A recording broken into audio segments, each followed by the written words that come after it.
Hey everyone, welcome back to another Fall Obsession podcast episode. My name is Sam Thrash. I'm the show host over here. Appreciate you guys pressing play on another one of our episodes.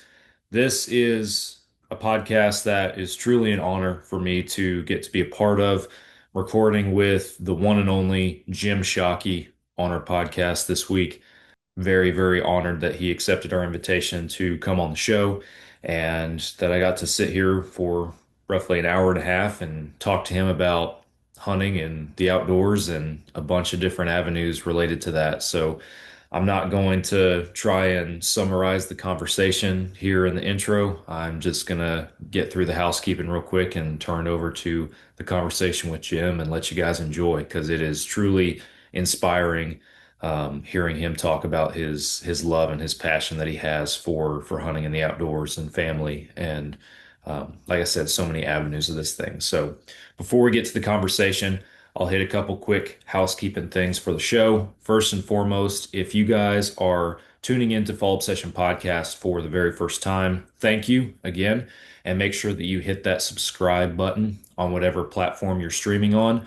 We are on all major podcast platforms, as well as Carbon TV, Waypoint TV, YouTube. So wherever you're tuning in, subscribe to the show, like, follow, whatever they have up there for you, and make sure your notifications are turned on. That way, you know every Monday morning when a new one of our podcast episodes come out. If you enjoy watching the podcast videos, you can find those on the YouTube channel. We put out the audio versions of our episodes on Mondays, and the video version always hits the YouTube on the Thursday of the same week. So again, if you like watching the podcast videos, that's where you can find them. Go to the Fall Obsession YouTube channel and subscribe over there because we have more than just the podcast videos on there. We also have hunting shows, films, gear reviews, a bunch of other content that we put regularly on that YouTube channel. So be sure you are subscribed over there. Social media, wherever you are active on, Fall Obsession is probably there too. Facebook, Instagram, X, TikTok, we're on all those platforms. So be sure you like and follow for daily and frequent updates from our team of hunting and outdoor content creators across the country. We are a hunting and outdoor media production company, and this is what we do. So you guys follow along with the journey and everything we got going on. Fallobsession.com is the website. That's where you guys can go to find all of our content, all of our podcast shows, gear reviews, films, educational articles, wild game recipes, our gear and apparel. It's all on that website. Again, it's fallobsession.com. Go check out everything we got going on over there. And finally, if you guys do not know what Carbon TV is, you need to go look it up and check it out. It is a free hunting and outdoor streaming platform for you guys to watch hundreds of different hunting shows and podcasts from top creators in the industry. You will find four different Fall Obsession produced shows on that platform. This podcast, our staff inspired video podcast series called Couch Chats, is on Carbon TV, as well as our two different hunting shows, Texas Dirt and Midwest Mindset. Guys, go download the Carbon TV app, put it on your smart TV, pull it up on your computer, whatever it might be, and start streaming today. And with that, and no further delay, we're going to get Jim Shockey in here for an awesome conversation with him. You guys are listening to another Fall Obsession podcast. Oh, you got her, dude. She's down. Let's go. Dude, I just shot a deer of a lifetime. Freaking smoked him. One with nature, and if you're a believer, one with God. Definitely gets your heart pumping. Boy, you are in trouble. Fall Obsession Podcast.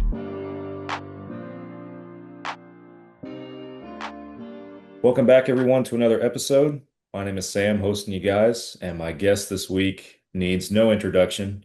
Jim Shockey, welcome to Fall Obsession Podcast, sir. Happy to have you. Yeah, thanks for inviting me on.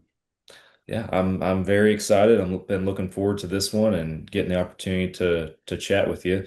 And just to get everything rolling and everything. I just want to see how's your summer been? What have you been up to this summer? It's been great. I've been prawning and shrimping and crabbing just about every day, octopusing. Oh wow. We've got guests just about every day as well. Eva was out here with two of my grandchildren here recently, and Serena's had her dad just left yesterday. He was out here and her friends, families. So yeah, we've had a wonderful family, friends and living the field to table lifestyle. It's I mean perfect. Vancouver Island. Summertime, there just isn't any better place. It sounds like paradise for sure. That's incredible. Yeah, we love it here. I've been here 39 years now on the island and yeah, it's June, July, August, September. Fantastic. Then it gets Hmm. starts to get a little gray and drizzly about, middle of October and stays that way pretty much until March, Yeah. April. So when does it switch over for you? When does it switch from that summer mentality into the fall hunting mode, if you will? Yeah, that's a funny thing because this morning I woke up and I don't know what it is. Maybe those of us that are hunters, we have a sense. We understand the barometric pressure or something. But when I woke up this morning and I stepped outside, I had my coffee, and there was just a crispness in the air, and I know that it was just like ooh, deja vu. Within a couple of weeks, there'll start to be fog on the lake in Hmm. front of us. I live on a lake, 70 acres out here on the island, and it started. I mean, this is now started. The fall is coming, and I already sense it. My body does. It's not conscious. It's just I don't know. It's not a sixth sense. Yeah, I think it's just an innate ability that we have as hunters to recognize that it's that time of the year that we have to start. Well, thank you. Getting in sheep shape for me. Yeah. That'll be the primary goal for the next few days, or well, next month. We I my first guys are already up in the Yukon, my Rogue River outfitting territory. They're already up there. Christian went up. Taylor's already up there. They're working on the Argos, making sure the boats are all running and setting up camps. So our first sheep hunter season opens August 1st, so just in a few days. But our first sheep hunter will come in, I think, about the 7th of August. So yeah, it's I think it's something inside us that we just know it's time. It's time. Yeah, it's part of our identity as hunters for sure. I couldn't agree more. I have had those moments as well. I am the feel like the other side of the planet from you. I'm down here in Texas in the flat, hot, dry Lone Star State. But Oh boy. the first morning that we wake up where you got that cool breeze blowing and everything, it sends chills down my back. I'm ready to be in a tree stand chasing big whitetails at that point. So Yeah. Do you guys ever get a cool breeze? I uh, don't know about that in August or July in Texas. Yeah, this time of year, absolutely not. But no, come September, it'll start cooling off in the mornings and everything. And our archery opener for deer hunting down here isn't until the end of September, so we still have a little bit longer to wait if you're hunting in state down here. But yeah, you'll start getting those cool mornings, here in here What, in another and what 6 weeks you or say so. you say you want to get in a tree stand. You guys even have trees down there. That's You're making some very valid points for sure. I love being in a tree. I'm an archery guy, so I like that's just where I want to be. And my tree stands in Texas, they are certainly not as tall as I would like them to be. Like I'm normally under 20 feet because that's the most that I can get out of a setup. But um, I would 10 out of 10 take that over hunting on the ground or hunting in a blind for white-tailed deer. oh, That's is my that right? preference. Yeah, I Yeah. See, love being in a I'm tree. I did that sort of monkey stuff for a few hunts. And I said, you guys down south can keep that. We use ground blinds and I mean, I just love being, you know, eye level with those deer when they come in. I mean, they're right there beside, 20 feet away.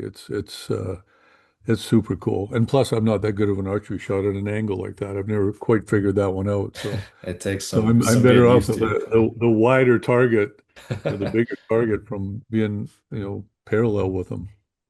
No, there's a love for every part of it. I certainly have ground blinds and hunt from the ground from time to time, depending on, what the weather and everything dictates where my setup needs to be and stuff. But I've started hunting out west a little bit as well, and like spot and stalk hunting on the ground in that regard, as I'm sure you're well aware, there's an adrenaline rush to that eats at me as well. Like I can't get enough of that either. And I'm a Texas boy, but I love going out west. So Yeah. Yeah, I like both. yeah. I mean, there's I've been all over the world, and there's places they don't sit, and to me it makes no sense. Sit. I Hmm. know within the next 3 days the animal we're after is going to come by here. Within shooting distance. It's just a fact.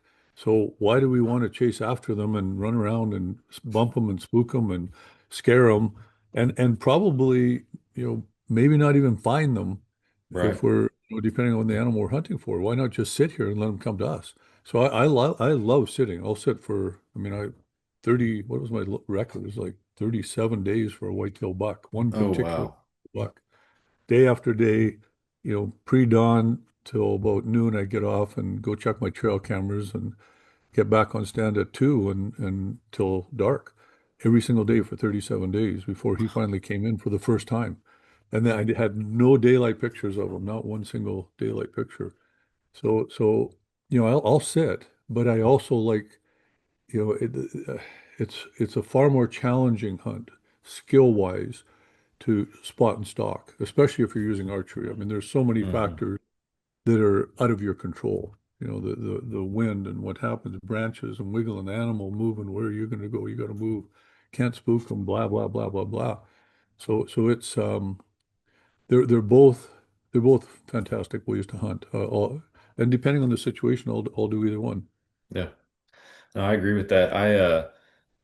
I was just talking with a guest on this show not that long ago about kind of that very thing, just the differences in sitting and then the spot and stock side of everything. And for me, what I've observed is I think that those opportunities that I have to go out west and do the spot and stalk and to be in that animal's environment trying to hunt them with a bow, I feel like it makes me a better woodsman because down here where I'm at, you learn the property, you learn the deer, you learn the area, you have your stands, and it becomes easy to kind of get into a rut of complacency, I feel like, when it comes to that. Whereas when I'm preparing for a mule deer or an elk hunt or something out west, there's all this prep work before I even leave my house that goes into preparing for this hunt, to learning the animal. And I feel like I'm just a sponge, just soaking it all in when I'm out there. Um, and even though it's a more narrow time window, time frame, I feel like I'm so much more in tune with the animal and learning that animal and learning how to hunt it that it makes me better at all facets of hunting. That's my experience at least. Yeah, yeah. Like I say, the skill levels is higher to spot and stalk and pull the bull back and get the animal. It's just degree of difficulty is greater. But I mean, there's nothing wrong with being complacent either. There's too many people don't, they don't have the patience. So they want Yeah, to go chase after the deer, try and sneak up on them all the time, and it's not effective. that's In true. in certain situations, you're just better to sit. So they're both. But yeah, if I'm feeling a little bit lazy, I'll sit. You know, it's more work to spot and stalk as well. Where were you at for that whitetail hunt where you said you hunted for 37 days? That was in Saskatchewan. At I have a ranch out there still. It's 2,200 acres and it's just got some great whitetails on it till they step off. I mean, it's they step out of my land. I mean, literally, you can just watch the cars go by at night road hunting, and I know Hmm. there's guys at bait stations all around my property that the instant that deer even gets close to the fence line, they get they get hammered. So there's good deer, but that particular buck was. He was just smart. I had one daylight picture of him in 3 years, and I had him on Wow. camera for 3 years. Uh, um, big, non-typical. When I finally got him, he was scored 193 and change as a non-typical, like a third main beam. He was just a magnificent chocolate antlered but heavy Saskatchewan gnarly buck, Wow. um, and I really wanted him, and it was. uh, like I say, he was smart enough that if those other guys were getting them on their trail cameras on my outside of my property on the perimeter, um, they certainly weren't getting daylight pictures of him either. He just was, he was a nighttime deer. I'd have him on, I think I had him on 11 different trail cameras on my land. Like, he, he'd go by He it, had but a always at night. route, yeah. Yeah. So it was, that was a good, I like those kind of deer that are super smart. They take a long time to get, but I'm probably going to get them on my land as opposed to someone sniping them from the outside. Yeah. Um, yeah, that was Saskatchewan. I grew up there. I grew up in a trailer park just outside of Saskatoon and left at 17 for university out on the west coast here in British Columbia. Hey guys, sorry to cut y'all off from the conversation. We'll get back to it in just a second. But first, I want to tell you guys about Hoot Camo. Hoot Camo is one of the best camouflage brands out there for the blue collar hunter. The prices, you can't beat them. The patterns are extremely versatile. They work in so many different environments. I have worn Hoot Camo hunting whitetails, hogs, and turkeys down here in the hardwoods, the mesquites, the scrub brush of Texas. I've worn it in the flatland plains of eastern Colorado hunting mule deer. I've even worn it in the mountains of central Idaho hunting elk. It works in so many different places. It is extremely high quality gear, extremely warm, holds up well against the elements. You cannot beat it. Go to hootcamo.com, use the code FallObsession15 on your next order, no matter how big or small it is, and check out everything that Hoot Camo has on there for you guys.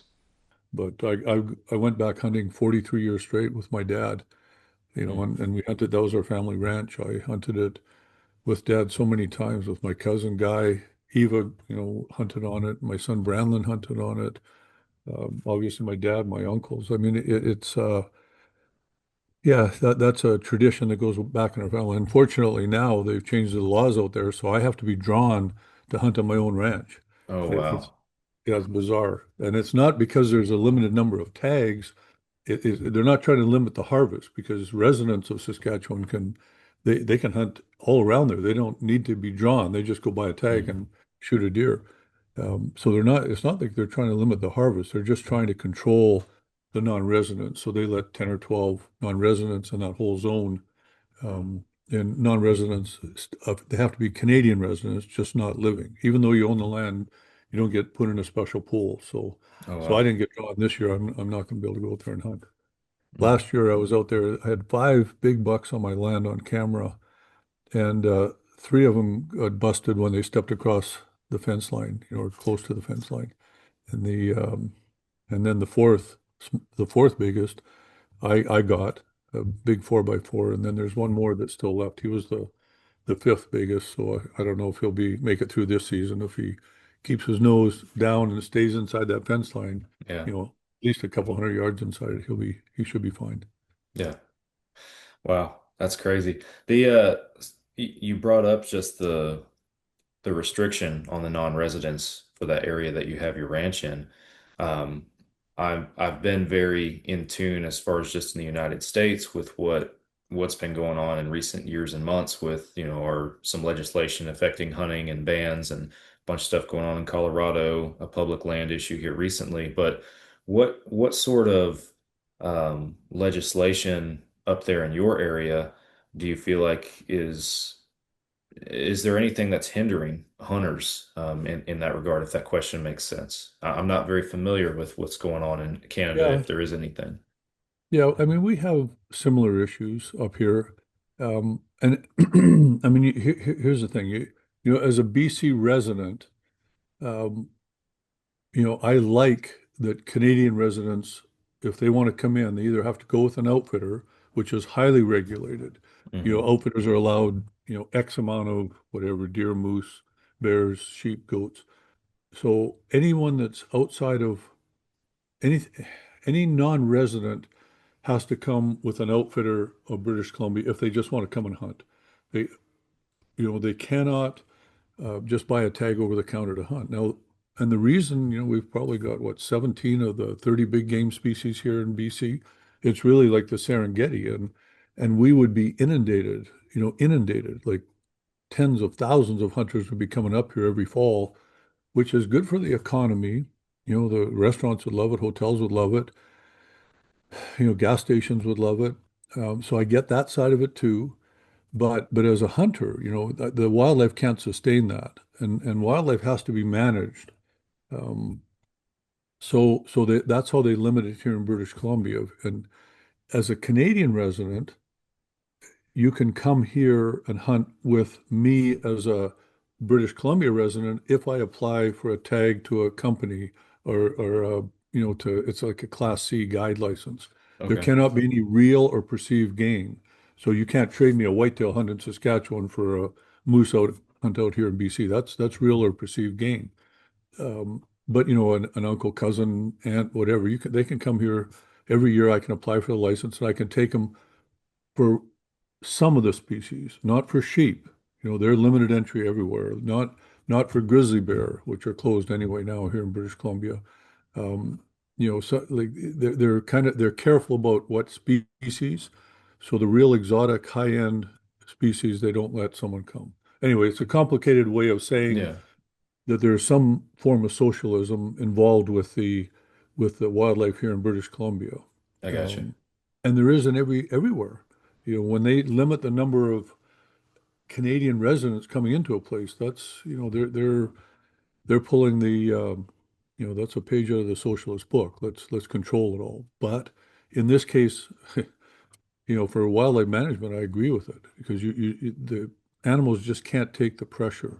Hmm. So, we have that. And as a BC resident, I'm sure there's guys just say, I don't want to see anybody non-resident here. I want all the animals for myself. And our wildlife is managed by province here. So just like yours is managed by state, ours Hmm. is managed by province. It's not federal. So, the residents of BC don't want to see anybody come in. The residents of Saskatchewan, they want to keep all the deer for themselves. Why should someone from British Columbia be able to come out here, even if they own land?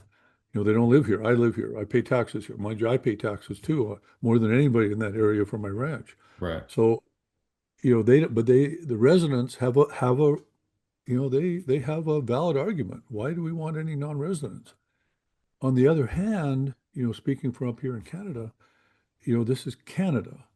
This isn't the country of Saskatchewan or the country of British Columbia. Hmm. So, you do have a responsibility to other Canadians, in my opinion. Um, and that's to, give them an opportunity. It may not be as great as the opportunity that you have as a BC resident or a Saskatchewan resident, but they should have an opportunity of some description. And that's where, Saskatchewan does allow it. If you get drawn, you get drawn. And it's irritating for me I consider myself a Saskatchewan boy, still always will. I grew up there. My family's all out there, my extended family, but it doesn't matter. Um, Yeah. I think each province, each state has a responsibility to other states and provinces. Then you get into other countries. Should a Canadian be able to allowed to be hunting in the U.S.? Hmm. Well, yeah. I mean, it's kind of good neighborly thing to do, and you can hunt most countries around the world as long as it's highly regulated, and that's where you get the outfitting opportunities, which creates an industry. And Hmm. the spin-offs are in the tens of millions of dollars for the outfitting industry here in British Columbia. You want to come for a stone sheep, you're gonna pay, and you're gonna support the Canadian economy, Oh yeah. more specifically the BC economy, and even more specifically the local economy in whatever area you're hunting. So there has to be some concessions as well given to alien non-residents, meaning someone outside of your own country. I see all sides of it. As a Yeah. resident who would never hunt anywhere else, I'd say I don't want anybody here. I want to possess it. It's all mine. It's mine, mine, mine, mine. But there's lots of BC residents hunt in Saskatchewan and Alberta and down in the States. So, those guys are saying, well, yeah, I want opportunities to hunt there. So they should have, it should be equal opportunities or at least an opportunity to hunt here. It's got to be managed for your province or your state, depending on the demand that would happen if you just open it wide open. So, Right. so I see all sides of the story. I'm a resident. I'm also a non-resident, and I'm also a non-resident alien. Hunted all over the world. So I see all of it, and I'm an outfitter. So I make a living at taking hunters up into my Yukon outfitting territory. Yeah. And, I'm an outfitter. Here's another thing. I'm an outfitter in Saskatchewan as well. I have been for since about 90, probably 96. Wow. Holy cow, it's almost 20 years now. Am I adding that, or is that almost 30 That would years? be 30, yeah. That's almost 30 years. Yikes. Do I have gray hair? I better check that. The you know, and I haven't taken a hunter. I have 40 tags out there in Saskatchewan. I've got a lodge. And every year we go out there and set up stands and baits and seeing, trail cameras to see what's out there. And I have not taken a paying client since 2012. Oh, wow. And 2012, I took 12 guys out of the 40 that I could take, and we were, pretty darn successful. But I didn't take anyone before 2012 since 2007. So do the math on that. Almost 20 years, I've taken 12 hunters, 12 Wow. paying hunters, and that's it. And the reason is because as an outfitter, I feel responsible for managing my own wildlife regardless of what the government says and regardless Mhm. of what the residents are doing or regardless of what my fellow outfitters might be doing. I won't sell a hunt because there's not enough deer there. There just isn't. I pay all the prices that you have to pay as if you got clients coming, but if I don't see the deer on camera, then I'm not going to go kill what's there. They need to recover. And we had bad winters in 13 and 14 and really bad winter in 2007. And those three bad winters have basically, put me out of the outfitting business in Saskatchewan. Wow. So guys will say outfitters are terrible. No, they're not. No, they're not. We're responsible. I actually control how many non-residents can come in there, and none are Hmm. coming in there. None. Yeah. So are the residents still hunting there? Yeah, they are. So who's managing that population better? It should be left alone.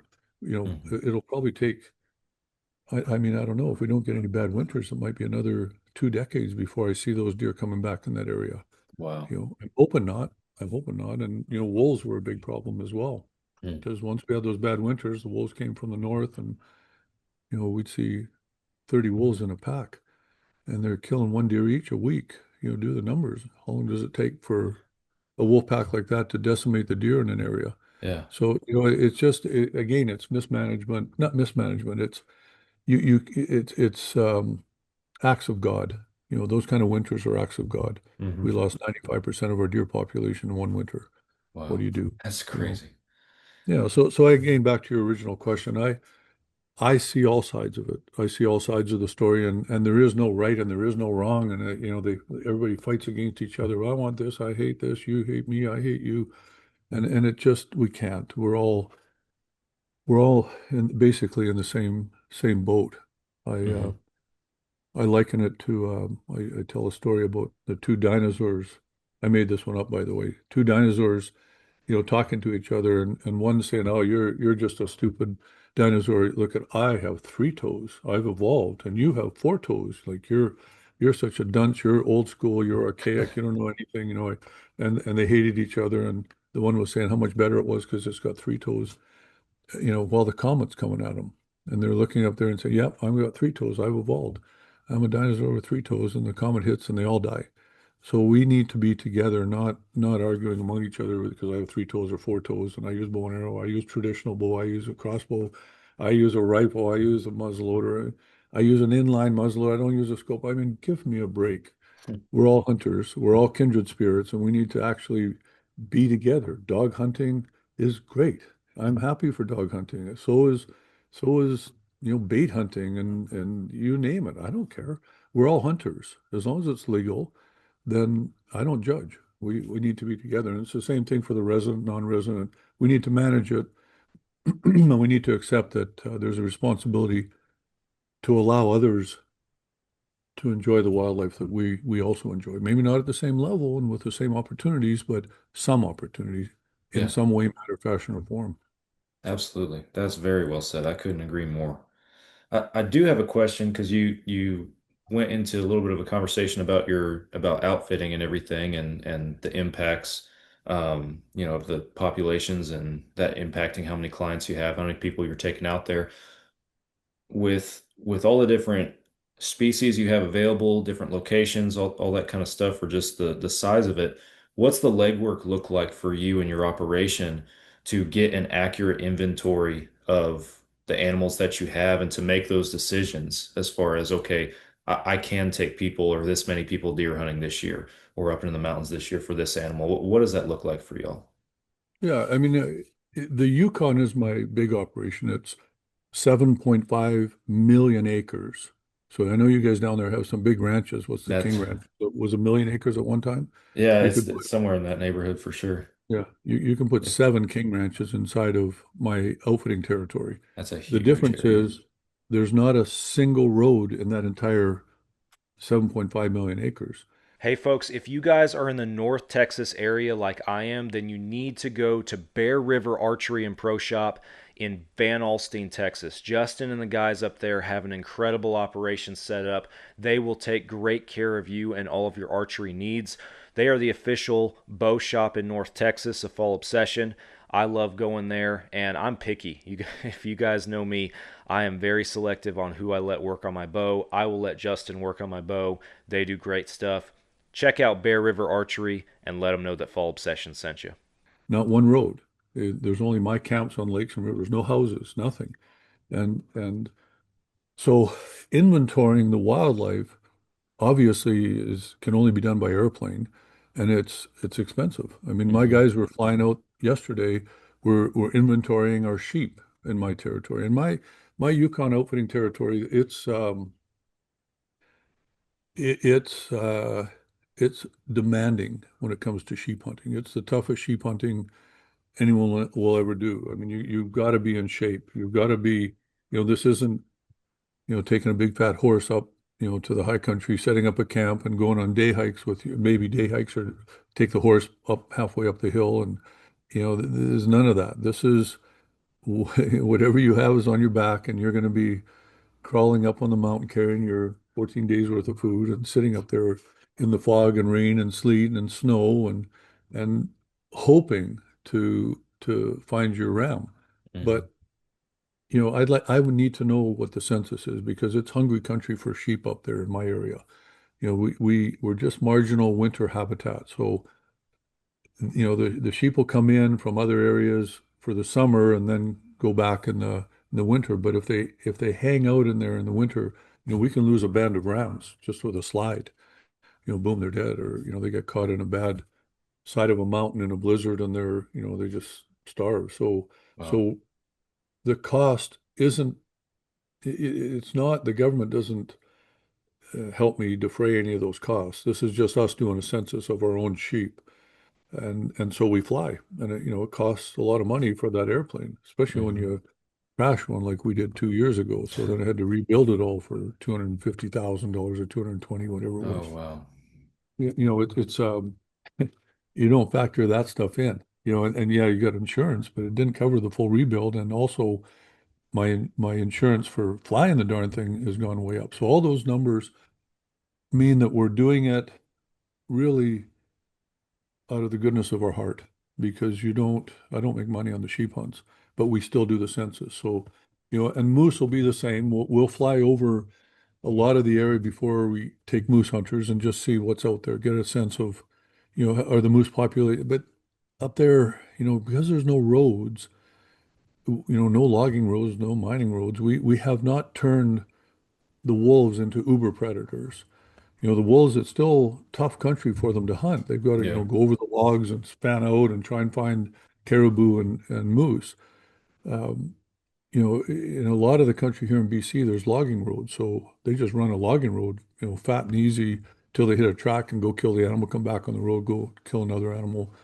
They can't do that up there. So our wildlife, it's pretty well stayed stable and there's no human, no one flies in there. It's way too expensive. So without the human pressure, and the wolves have to actually be wolves and fight for a living. Grizzly bears, same thing.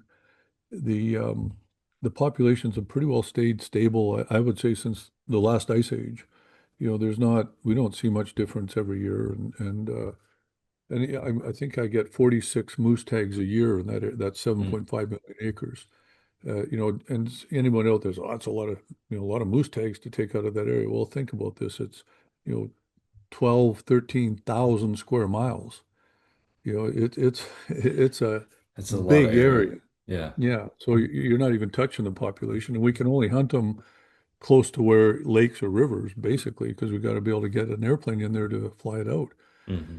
So, so I get 46 tags, and we probably book maybe max 40 hunters. So I don't even use the other six tags, even though they're there available. If there's a big demand and I don't know, we could take more. And even if they don't get a moose, which isn't very often, I can rebook that hunt. So I could make a lot more money if I was serious about making money, but I'm not. I'm more serious about managing the wildlife in a sustainable way that also gives our hunters a high success rate. And Hmm. we're sort of 90% success on moose that average 61 inches up there. Wow. Some years even a little bit higher, 62 inches. And like last year, 39 out of 40 hunters got moose. So That's or at incredible. least if they didn't get one, they maybe wounded one or we're hunting bow and arrow, which you hunt bow and arrow and you got a big giant bull standing there at 60 yards, 70 yards, and you don't want to take the shot. That's not my problem. That's you wanted to be a bow hunter. The guy did everything he had to. So, Yeah. you know, or they play the turn down game. Well, that's not big enough. I want a 70 incher. Okay. Great. We'll keep looking. But 70 inches I've taken two in my life. And we've outfitted for a pile of them, of course, but I've hunted moose for almost 50 years straight, and I've taken two, and in pretty good areas, and I get to hunt more than just a regular hunt length, Hmm. except this year. I'll head up there in a end of August, and I only have this year 10 days, and then I have to get to the Middle East. Um, I think we're going to Qatar and Arab Emirates, Kuwait, Saudi Arabia, and Egypt. Some of the Wow. sheikhs over there want to show me what they're doing to repatriate the wildlife that they decimated earlier in the history of those countries. So we'll do a tour of there and see what they're doing with the gazelles, maybe ibex, and but anyway. So this year I don't have as long, but normally I have a lot of time to hunt the moose, and Yeah. so yeah, we yeah, that's when you're back to your question about the what's involved with the front loading and the work and whatnot. That's first thing we're doing is flying is to do a census on our Hmm. own, above and Gotcha. beyond whatever the government's done already. We have better numbers than they do. Just a quick side story. There's a lot of grizzly bears up there, and they give us a very tight quota, and they basically said there's our model shows there's four grizzly bears in this particular area. That's how the max there can be because of our computer model. And I told him, I said, well, I just counted 30 of your four grizzly bears, and they're all different bears, and we got them on camera. Wow. So, there's a heck of a lot more than your computer model shows. So our census are more accurate in a lot of ways, feet on the ground. Um, we're out there. We see it. We're not sitting in an office running a computer on a program that's going to tell me how many moose based on the habitat. I mean, or how many wolves or how many bears. We're actually out there, feet on the ground. Yeah, it's layman, it's not science, but I can tell you there's 30 grizzly bears there, because I saw them. 30 different grizzly bears, Yeah. and you guys say there's four. So it's yeah, it's yeah, there's a lot of work. You want to be an outfitter, and there's a reason you don't ever see an outfitter drive around in his own private jet because you're doing it for lifestyle, not for money. Yeah. No. What is your favorite animal to hunt out of all the opportunities that you have or have had? What is the thing that you keep coming back to and is your number one? Moose, Moose. yeah, for sure. Yeah, What? there's nothing. Alaskan Yukon moose, more specifically in the Yukon, it's the last greatest, purest wilderness left in this planet. Siberia is like Grand Central Station. There's always boats up every river, and there's people all over the place. Um, the Yukon, that's not the way it is. It's just pure wilderness. And when you see one of those, great big bulls, 3 miles away, and it looks like he's got two sheets of plywood, and you make a call and you see him go, oh, like this, and oh, and then start coming from that distance. there's just, and coming right into 20 feet. There's Wow. nothing like it. There just is nothing like it. And they're so big and they taste really good. I mean, that's what I grew up eating yeah, moose is a very special animal. Where they live, the antlers, I mean, the fastest growing bone in the world. And elk are wonderful. And if I could only hunt one animal for the rest of my life, it would be white-tailed deer. Hmm. Yeah, because I grew up on white-tailed deer. Got my first one at 14, and I try and hunt every year. They didn't get drawn this year, but white-tailed deer. If I could only hunt one species for the rest of my life, but moose are my favorite, and I'll hunt them as long as I am able to get in and out of the airplane, which isn't that easy when you get all crippled up from arthritis. But and then to be able to get to the camps and sit in a boat or as long as I mean I guided my dad to his last moose when he was 79. And then after that it got a little tougher for him. He I took him out to the camp when he was 80, but it was just getting a little bit too remote to have him at that age out there. So Yeah.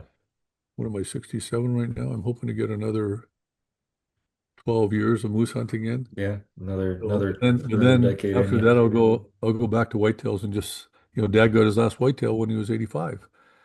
Wow. So, that's you can hunt whitetails longer. So that's probably why if I can only hunt one species, it would be white-tailed deer. Gotcha. Very interesting.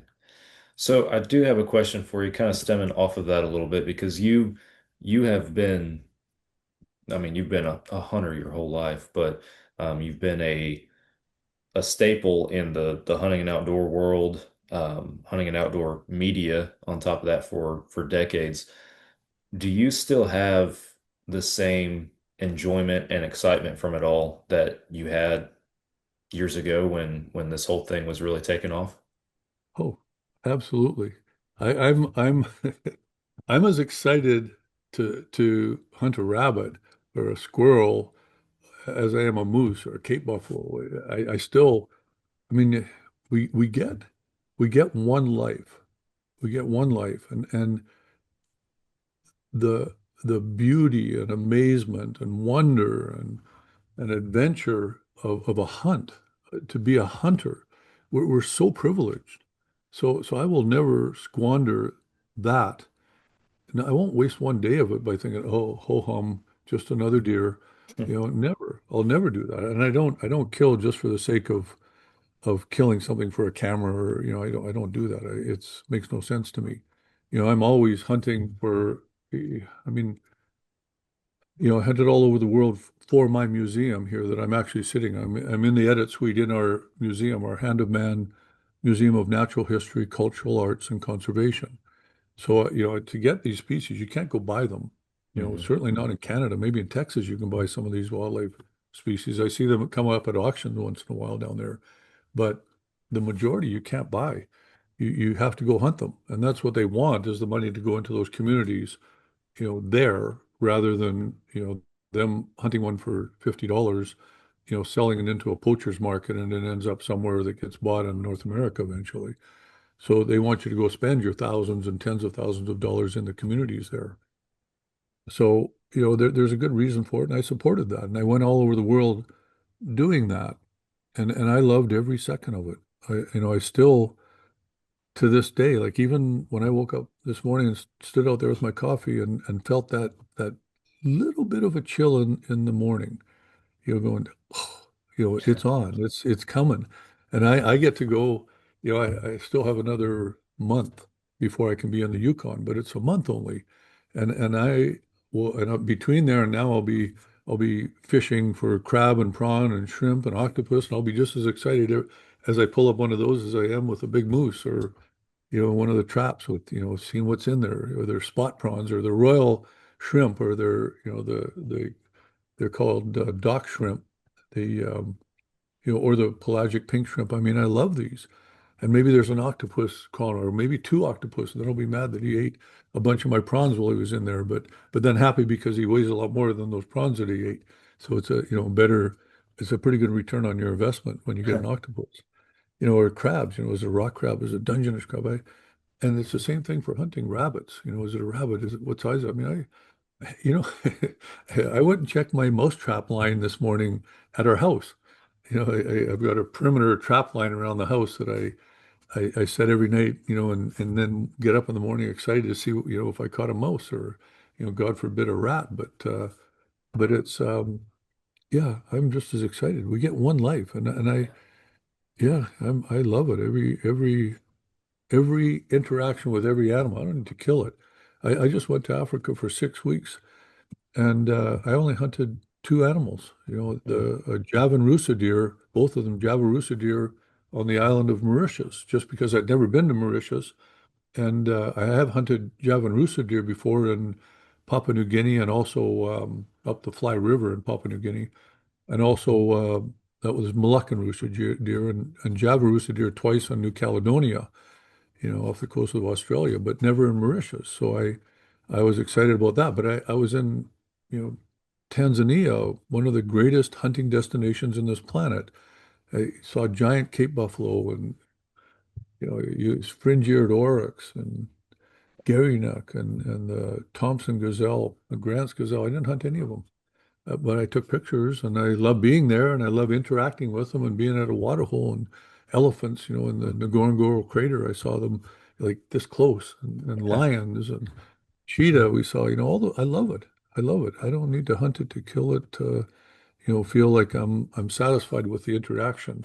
And it's the same thing for the wildlife that I'm actually hunting. It doesn't need to be a 70-inch moose.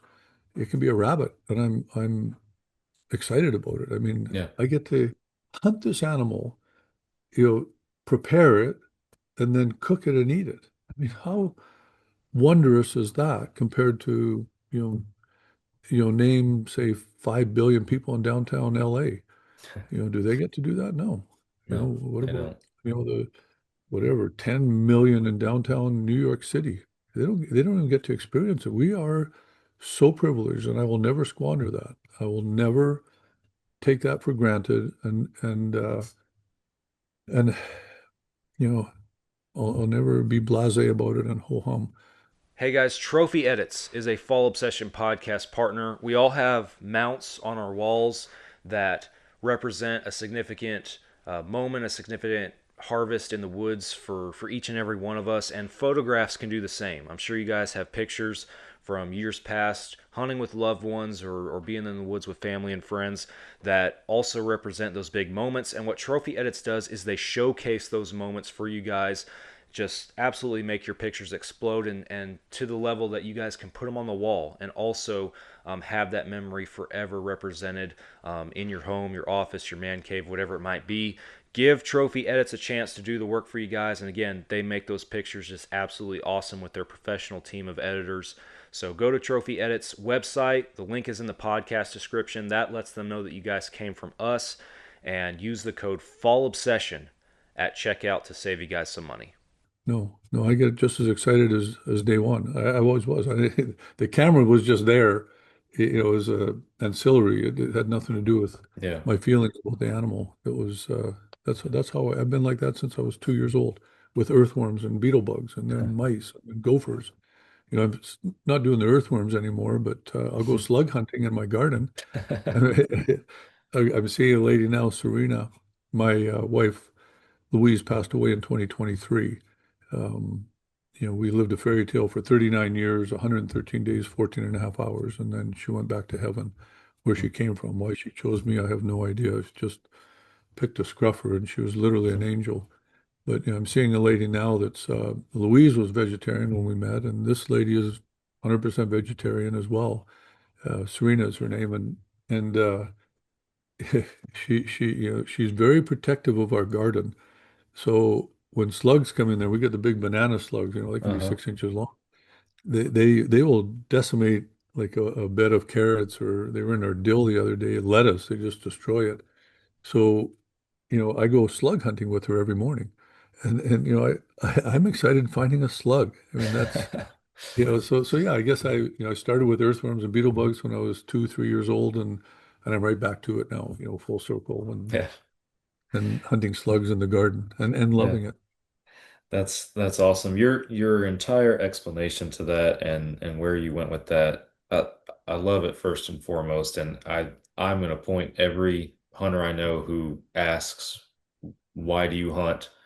Or what is the purpose of hunting? That is the answer that they need. That's the definition. Everything that you framed from the management side of your outfitting endeavors and everything to what you just summed up, that's conservation is what that is. I feel like we have the naive, uneducated person looking from the outside in at the hunting community might just see, oh, I don't know why they kill animals. It doesn't make any sense to me. It seems heartless, but they don't understand that hunters are also the people who love these animals, who care for these animals, who want to see these animals thrive at the same time. And that's a disconnect, I believe, that some people just can't that don't know can't make that connection in their mind. But everything you just said sum that up perfectly as far as we're to have dominion over these creatures and everything, and it's more than just a kill or anything like that. Of course it is. Yeah, we're stewards of those animals, and Yes. those people in the cities, the urban centers,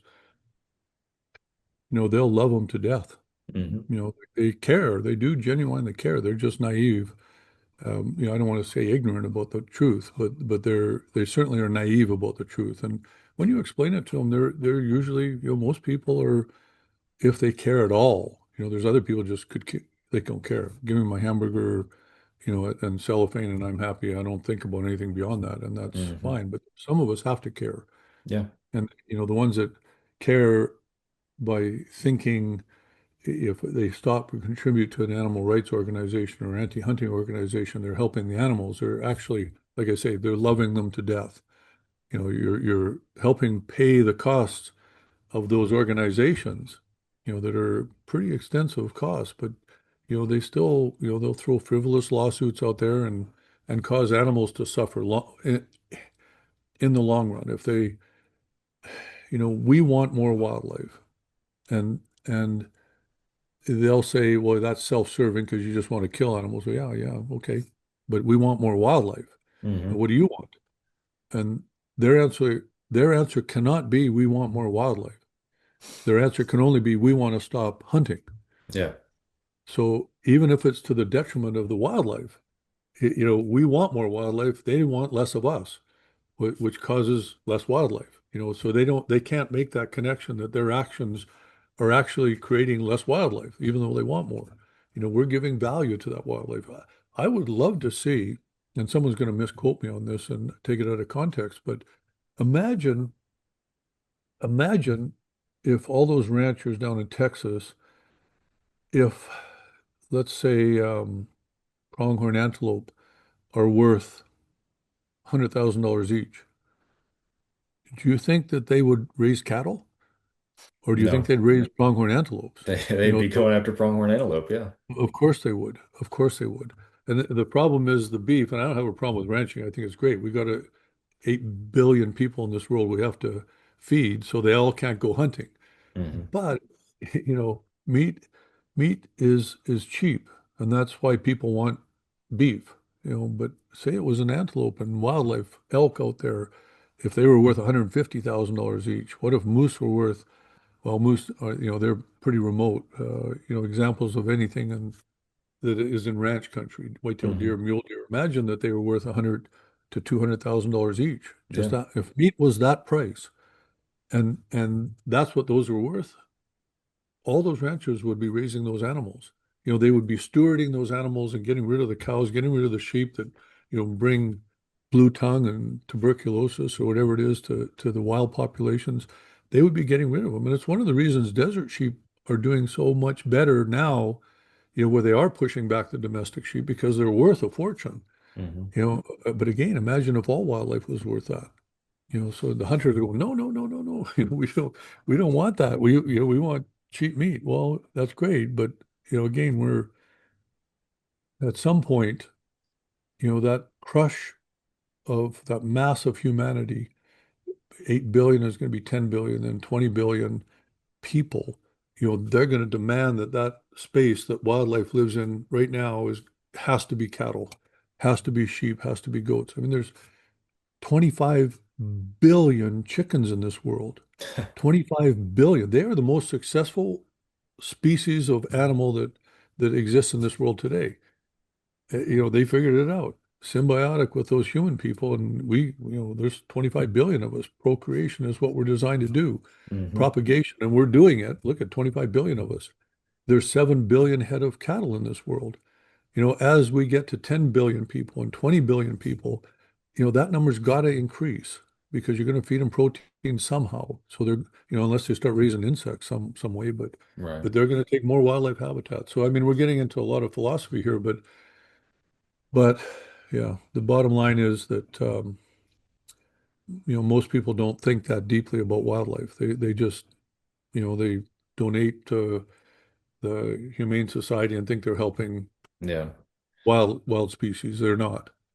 Well, and you spoke to the game animal itself and everything, but the other side of that too, and you're far more familiar with this than I am, but is the predator side of it as well, because you have predators. You talked earlier about the impact in recent years of the wolf population. You have bears and all these top dog predators that they don't have anybody other than man hunting them essentially, or to keep them in balance with other game populations and stuff. And that's another thing that I feel like people fall short in realizing. They want to see more bears on the mountainside, or whatever their argument wants to be, but they don't realize that what the impact of too many bears is going to have on an area or a region or anything like that. So, Sure, yeah. Again, it's loving the animals to death.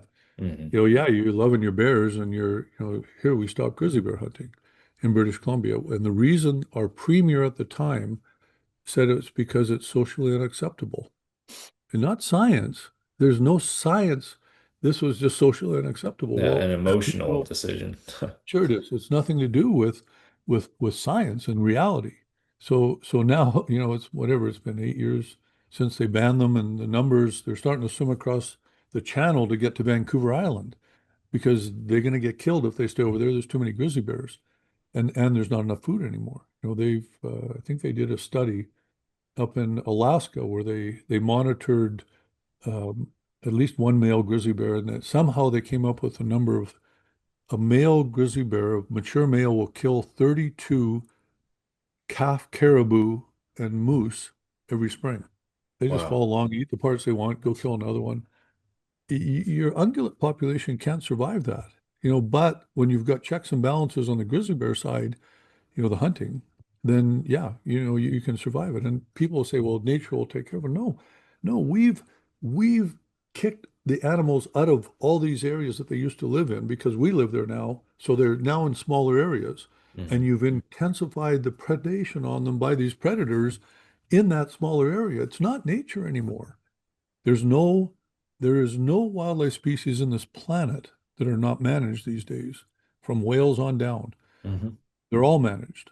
They're all managed, and they have to be scientifically managed because we keep encroaching, we keep pushing them into these enclaves where they can, basically they're huddled together, and here comes a grizzly bear, he gets to eat them. Well, they're now when you put 10 grizzly bears eating them, they have nowhere to go. Where are they going to run into? A farmer's field?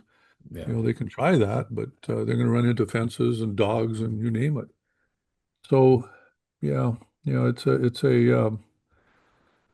it's the predation is a serious problem, and they're icons. People, for whatever reason, jump on that. Tigers, lions, grizzly bears, polar bears. Hmm. They just love the predators. Wolves. They're the howl. Oh, I mean, I love to hear that in the wilderness. Except when I'm moose hunting, it's kind of irritating. But it is a beautiful sound, and I get it. It's like a loon, ooh, across the water. It's a beautiful sound, but so is an elk bugle. Hmm. And so you kind of gotta work for both species, not just that glamour species that you can raise money on as an animal rights organization. Right.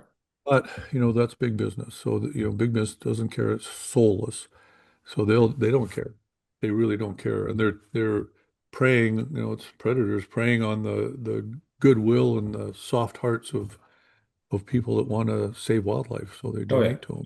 Now we So, we've had a bunch of conversations in recent years with a lot of stuff happening in the US with some conservation organizations and some folks heavily involved in that. Like I said recently, and um, yeah, that's the anti-hunting group has it easy because they prey on the emotions of the uneducated. Essentially, Sure. is what we found. We as hunters have to come at it factually and scientifically, and also present it in a way that we don't come across as, the cold-hearted killers that the anti-hunters would prefer that, we be categorized as. So it's Sure. and I think that goes back to a point that you made earlier too on just we can't we have to we all have to care about the future of hunting together, and we have to be in it together. We have to support one another. We can't be at one another, because when that happens, that's when it opens the door for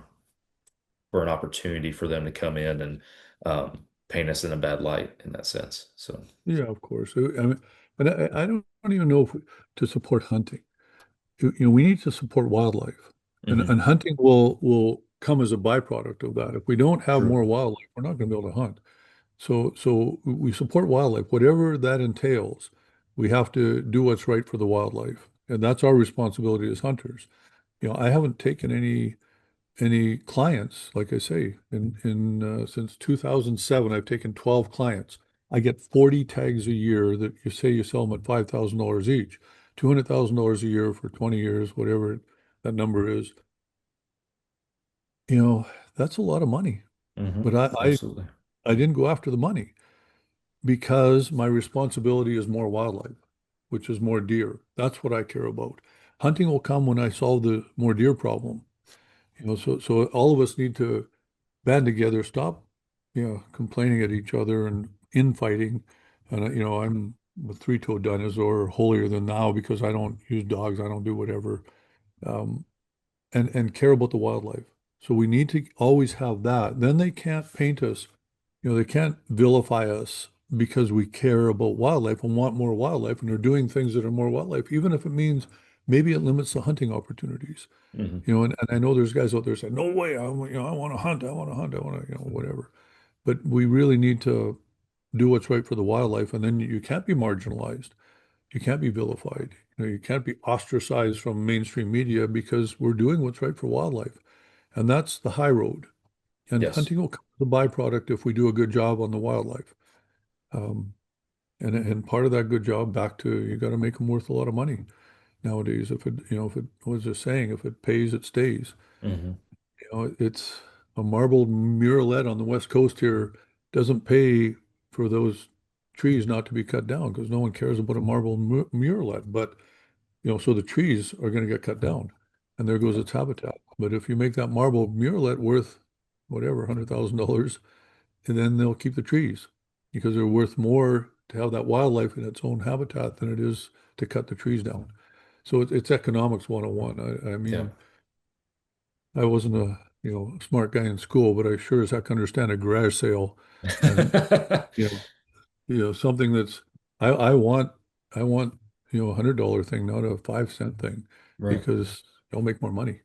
Right. So that's just economy, and those soulless big businesses, that's what they want. So if they can make more money having wildlife worth more money and not cut down the trees, not put turn beautiful wildlife habitat into monocultures of soybeans, for biofuels or whatever it is. You make the wildlife that lives in the habitat worth enough money, they'll keep the habitat.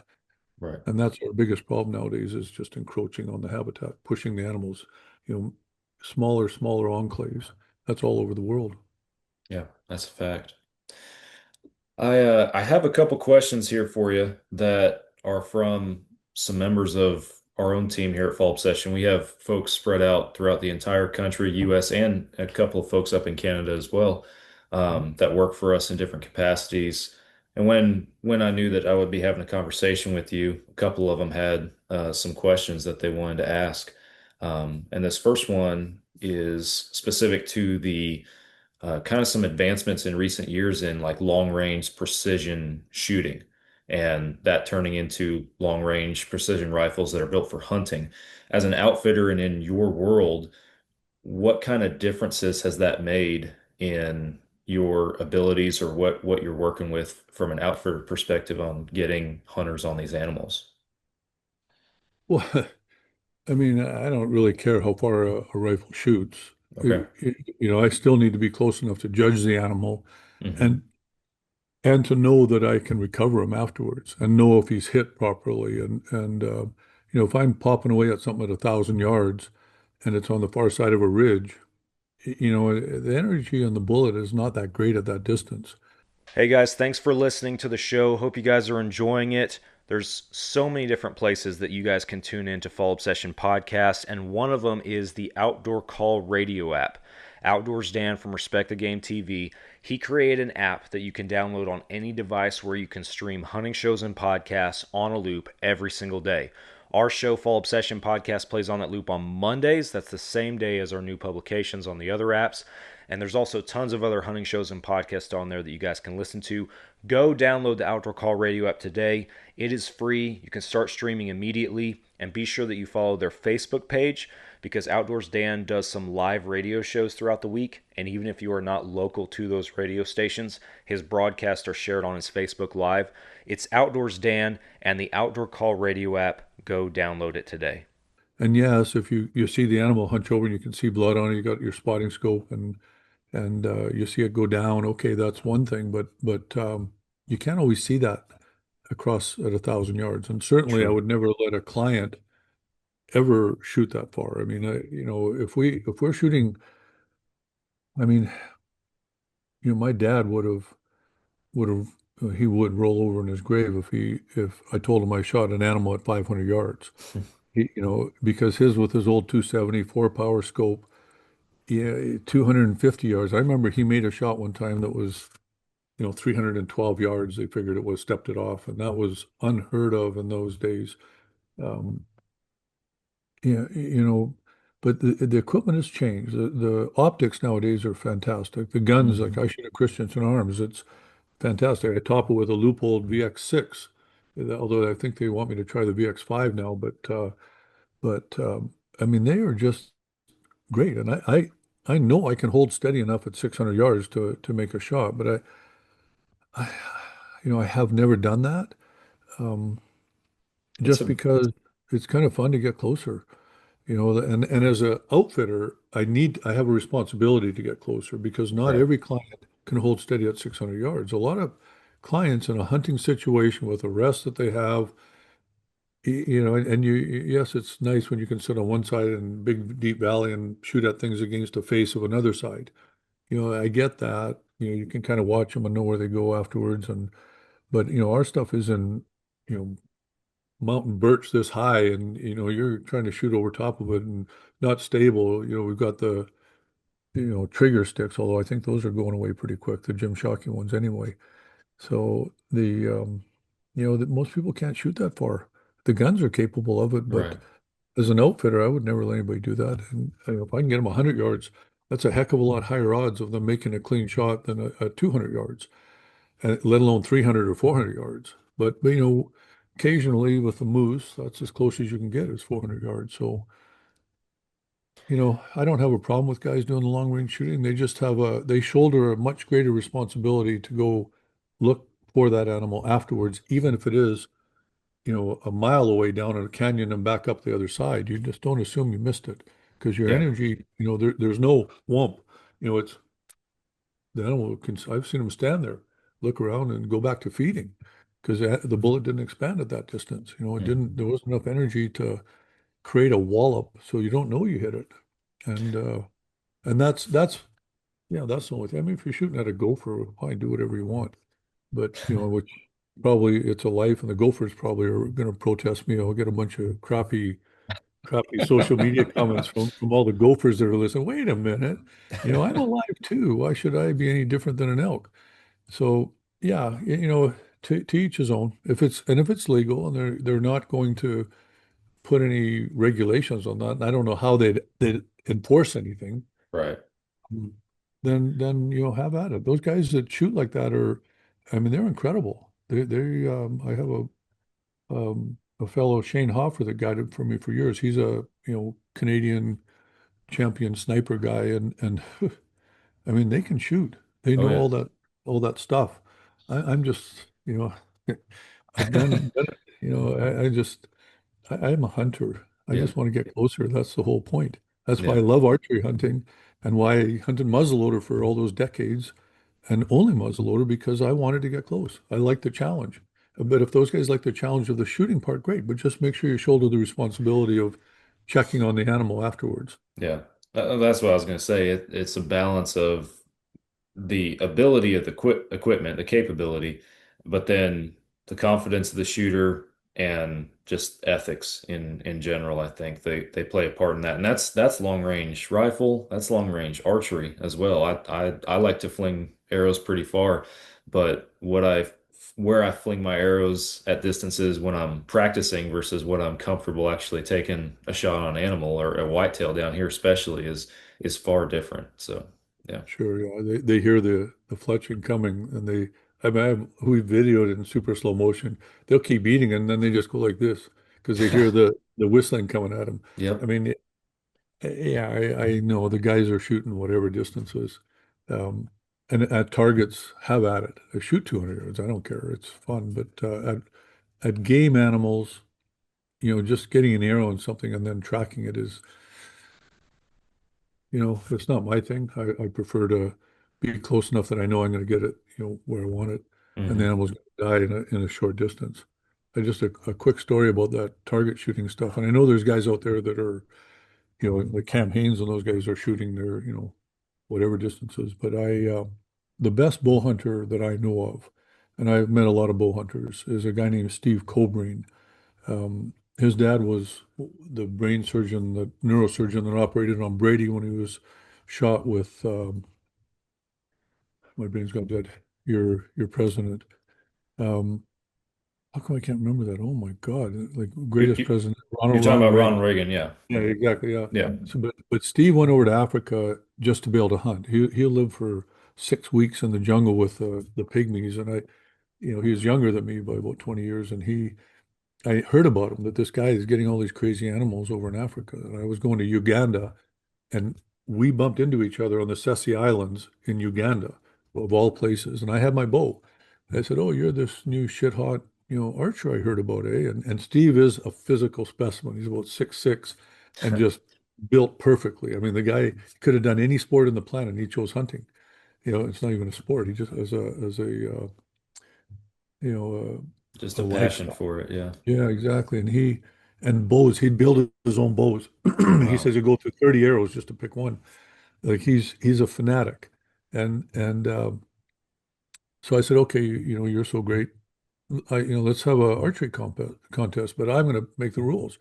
And so I said, I'm going to shoot at 20 yards. And we were on a beach and we made a sandbank there. And I said, and you're going to shoot at 100, just to make it fair because you're so great, right?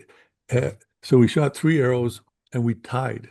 We tied. He was at 100. I could barely see the target, right? So I said, okay, this is bullshit. I'm going to change the rules.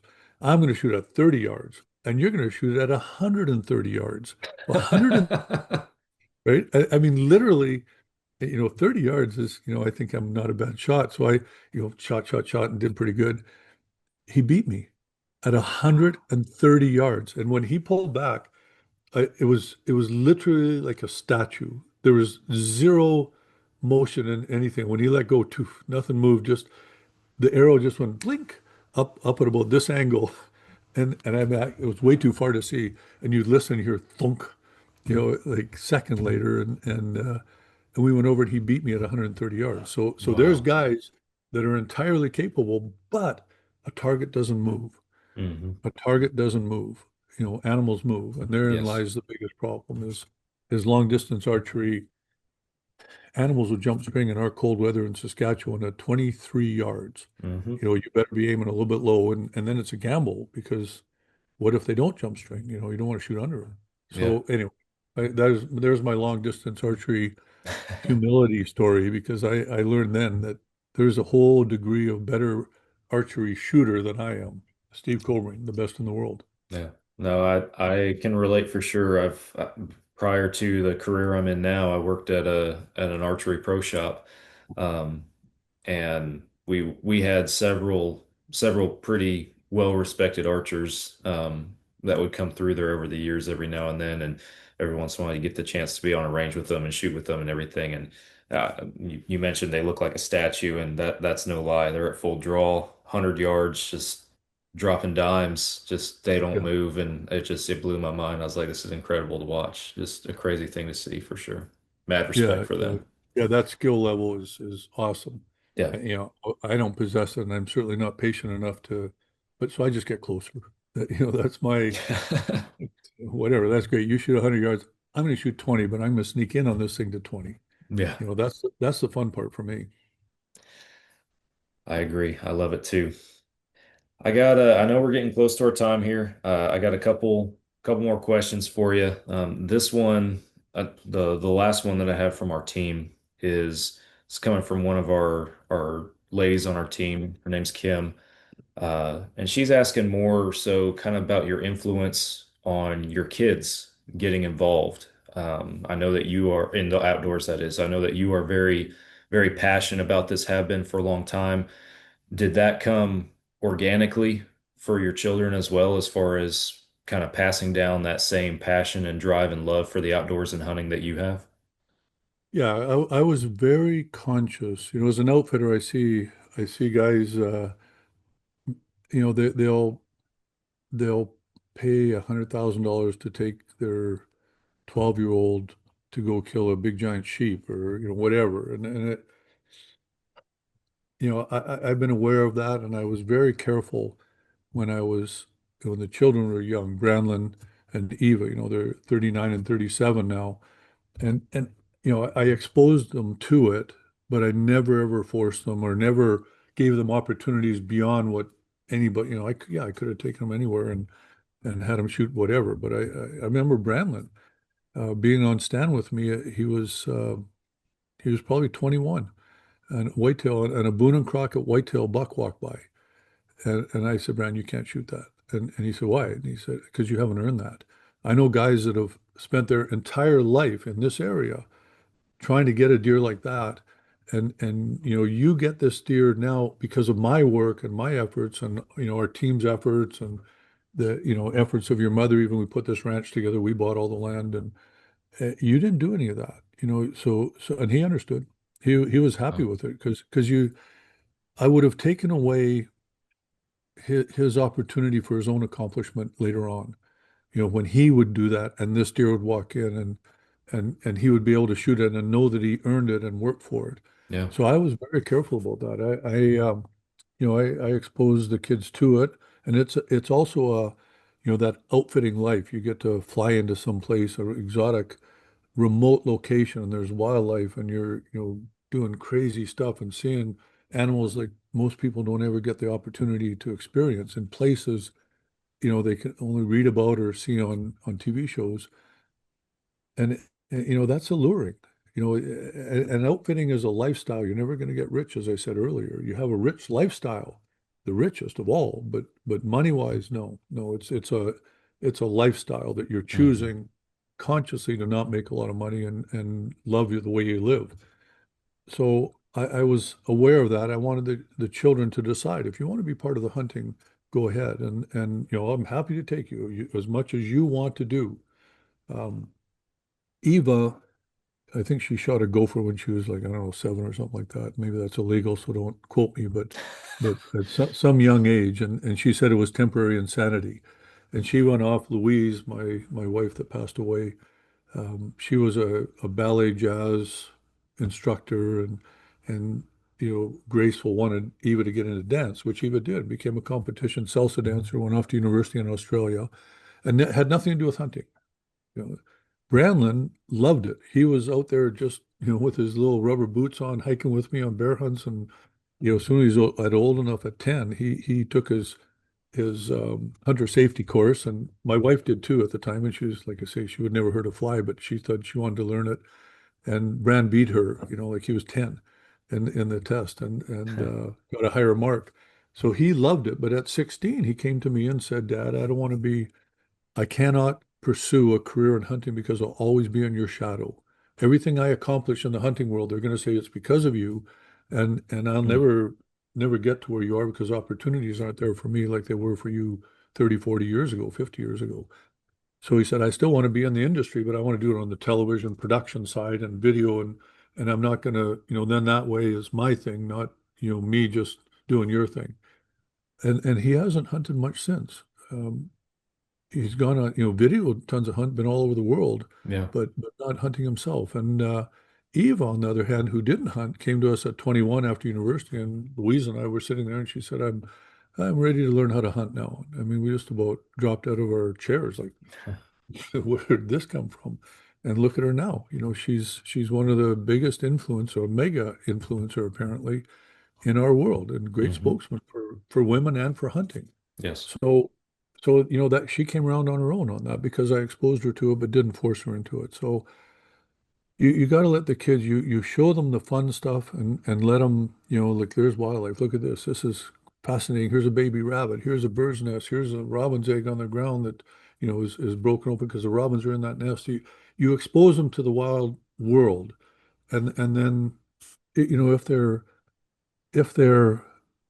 if they have the desire, they'll come back into it. And who knows when that'll be. Eva was 21, maybe should have been 40. Who knows? Hmm. And Brandon was in it, and now he's kind of out of it. So everyone has their own pathway, and you let them see the wonders of it, but don't get them addicted to it.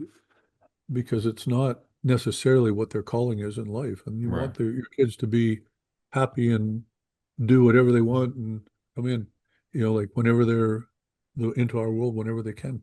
Yeah.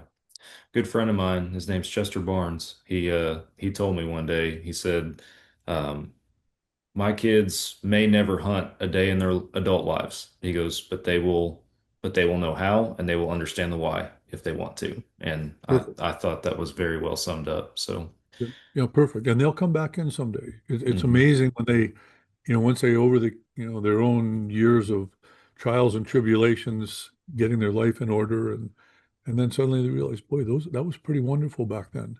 And I want to go experience, the coyote wind in the morning when you hear the coyote packs start to howl all around you in different areas, and that freshness, the first birds waking up, and the nighttime quietening down. I mean, they'll feel that if you expose it to them, and they'll come back to it down the road, no matter what age they are. I agree. Well, Jim, I have to wrap it up. I have a question that I ask everybody, kind of a two-part that joins me for an episode on our show. It's been a part of our show since the very beginning, and I'm really curious what it would be for you, and that is if there is a hunting memory in your life that sticks out as one of the greatest ones you've had. That's a tie. You know, my son's first whitetail deer, his first bear, Eva's first whitetail, her first bear. My first deer with my dad. And Yeah. my two uncles were there in the truck. Totally road hunted it, so it was kind of embarrassing as a hunt, but that's the way they did it in those days. Um, those are my dad's last moose. I mean, those are all tied. Anything to do with family. It's nothing to do with the size of the animal, or how, you know, wonderful the place was. No, it's anything to do with family. Those are the memories that are like right here at the front of my.